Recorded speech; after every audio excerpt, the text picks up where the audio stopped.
In order to free up storage space on Motorola Edge 60 Fusion, first of all we need to go, for example, to the settings. Now over here we can scroll down in order to choose storage, and here we have the summary of different categories and how much space they take. Of course, over here we also have the free up space option, which allows us to jump into the file manager, and over here you can go through these different categories or files in order to decide what you want to remove or not.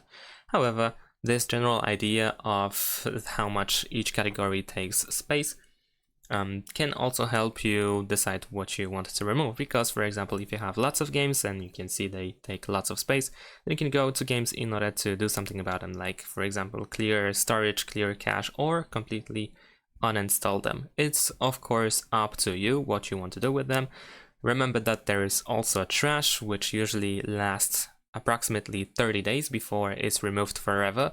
Until that time the storage is still occupied by those trash files, so you might want to go to the trash in order to decide what should be permanently removed at this point if you are certain that you don't want to recover something. Besides that, in the settings you can also scroll down to apps, and then over here we have the unused apps option, where after some time you will see apps that you barely use, so you can reconsider or consider actually uninstalling them since you don't use them that often. But of course, once again, this is up to personal preference. So that's about it. Thanks for watching, leave a like and subscribe to my channel, and see you in my next videos. Bye!